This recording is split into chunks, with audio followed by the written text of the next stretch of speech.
నేను బీరకాయ పెసరపప్పు చేయబోతున్నాను ఇప్పుడు. దీనికి తాలింపుకి కాస్త ఆయిల్ వేస్తున్నాను. ఇదేమో మినపప్పు, ఆవాలు, జీలకర్ర, ఎండుమిరపకాయలు, ఎల్లిపాయలు వేసాను.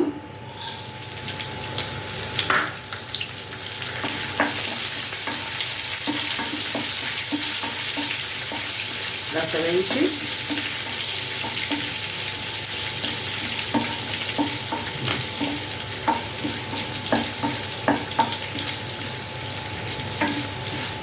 కాస్త వేయాలి. ఇది కొంచెం బ్రౌన్ అయ్యే వరకు కొంచెం.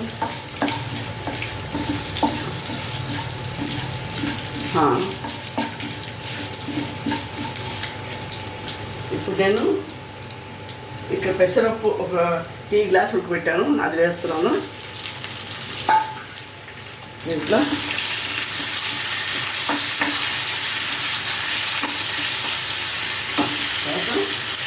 ఒక్క బీరకాయ వేసాను, ఒక స్పూన్ ఉప్పు,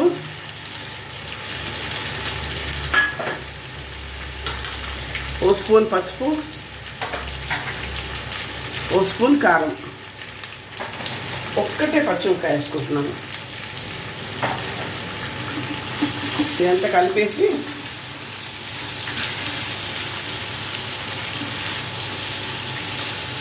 ఇది కలుపుతాం ఇట్లా. కలిపేసి దీంట్లో ఒక గ్లాస్ చొప్పున నీళ్ళు పోస్తాను అన్నమాట ఈ బీరకాయ ఉడకడానికి. దీంట్లో బీరకాయ ఉడికిపోద్ది. ఇంకా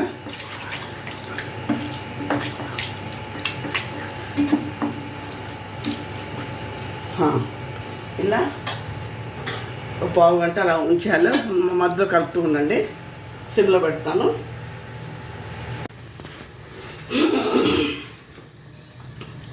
ఇప్పుడు మూత తీసి చూస్తాను నేను. ఉడికిపోయిందండి, బీరకాయ కూడా ఉడికిపోయింది. ఇప్పుడు డిష్ అవుట్ చేయడమే. ఇంకా అయిపోయింది. ఇంకా అయిపోయిందండి, డిష్ అవుట్ చేశాను. బీరకాయ పెసరపప్పు ready. Please like, share and subscribe my channel. ఒకసారి మీరు చేసుకుంటే మళ్ళీ చేసుకుంటూ ఉంటారండి. Thank you.